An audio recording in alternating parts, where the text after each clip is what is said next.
Yo la guilde, Oriaya est un boss optionnel mais qui patrouille dans la zone et je vous conseille fortement de la faire car une fois le pool bien maîtrisé c'est vraiment du loot gratuit. De plus elle n'a pas de hard mode. Pour ne pas manquer les prochaines vidéos, n'oubliez pas de vous abonner et d'activer la cloche et si vous avez des questions laissez-les en commentaire ou directement sur Discord. Sur ce, c'est parti.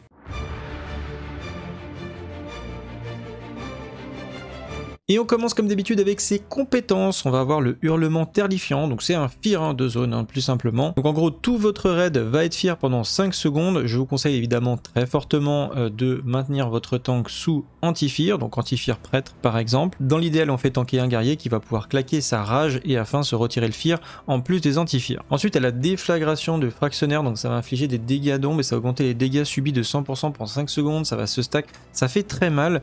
Et en fait, il faut tout simplement le kick. Et en général, la petite subtilité, c'est qu'elle l'enchaîne après son fear. Donc elle vous fear et après elle casse la déflagration. Donc il faut qu'une personne trinket. Il faut bien penser à mettre des chamans dans tous les groupes pour les totems de trémor afin de bien pouvoir kick la déflagration. Ensuite, elle a un hurlement sonore, simplement une sorte d'onde de choc qui est devant elle sous forme de cône et ça soak. Donc ça veut dire que c'est partagé entre les différentes personnes en face d'elle. Et pour finir, elle a essaim de gardien. Donc elle invoque une nuée de mobs qui vont se balader dans le raid. Il faut juste les cleave, c'est pas très dangereux. Au niveau des invocations, vous commencez avec 4 A, donc les factionnaires du Sanctum. Donc en gros, individuellement ils sont pas très puissants, ils font pas très mal, mais en fait ils vont avoir une compétence en particulier qui s'appelle la force de la meute. Donc en fait c'est un buff que vont proposer ces panthères et qui va augmenter de 50% tous les dégâts des alliés qui sont à moins de 20 net. Donc c'est juste énorme. En plus d'autres compétences, ils ont le bon sauvage qui va permettre d'arriver très très rapidement sur vous. Moi je me suis fait surprendre d'ailleurs au niveau de mon premier pool et même si j'étais prêt à claquer mes CD etc, ils m'ont sauté dessus, ils m'ont quasiment fait proc instantanément. Donc voilà, dès qu'ils sont à portée en fait, ils vous sautent dessus. Il faut impérativement,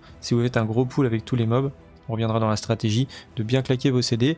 Et pareil, ils ont déchiré la chair, donc ça va faire un dot, etc. Il y a un autre mob que vous allez voir pendant le combat qui s'appelle le défenseur farouche, donc il va apparaître à peu près 1 minute après le début du combat. Alors effectivement, bien que ce soit des bêtes, tous ces mobs là, vous ne pourrez pas les fear ou leur faire des hibernations, etc. Ça ne marchera pas. Le défenseur farouche est un petit peu différent des factionnaires qu'on voit au tout début. Sa particularité, c'est qu'il fait très très mal et il a un système de reset aggro toutes les 2 secondes, donc c'est à dire qu'en gros, on peut le taunter, mais il va repartir sur d'autres cibles et il fait extrêmement mal.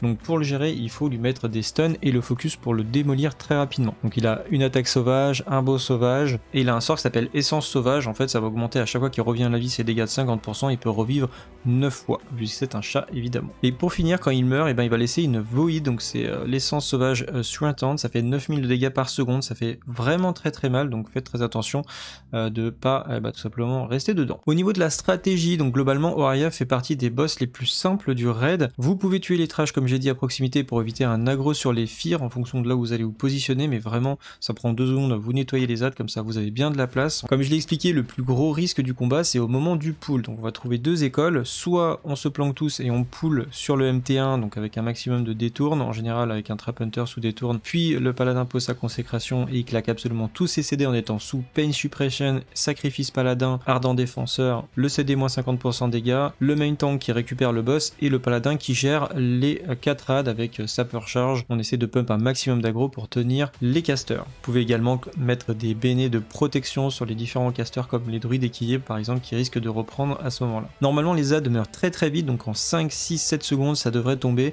le temps des CD en tout cas. La deuxième solution c'est de séparer le pack justement à 20 mètres, donc d'avoir encore un tank supplémentaire, donc un tank sur le boss, un tank sur 2 adds et un autre tank sur 2 autres adds. Comme ça on écarte 2 panthères les unes des autres et ça reste un peu plus raisonnable au niveau des dégâts. Mais bon, comme vous pouvez le voir, là c'était mon premier raid et je l'ai fait directement. On a claqué full CD, on l'a fait à 2 tanks et c'est passé sans trop de problèmes. Ensuite on reste en face du boss pour répartir les AOE sur le raid et on maintient le MT1 sous anti-fear le plus possible. Les guerriers si possible gardent leur rage pour kick la déflagration après le fear. Si vous n'avez pas trop de guerriers ou vous n'êtes pas humain, vous pouvez aussi mettre un trinket PVP. Quand le défenseur farouche repop, on le stunlock et on le focus rapidement, on s'écarte de la void et on AOE les petits adds. Une fois qu'on a tué le défenseur farouche également, donc on peut avoir la void qui est dans le raid, on peut s'écarter à partir de l'autre côté. Faites attention donc au niveau des fear notamment, de ne pas le déplacer au mauvais moment, mais écartez-vous en tout cas de la void pour éviter de vous retrouver au niveau des fear, d'avoir trop de personnes qui sont fear dans la void. En tout cas pour ma part c'est tout pour aujourd'hui, merci aux membres de la chaîne qui ont permis la création de ce guide. Sur ce, salut à tous, salut les guildes, ciao.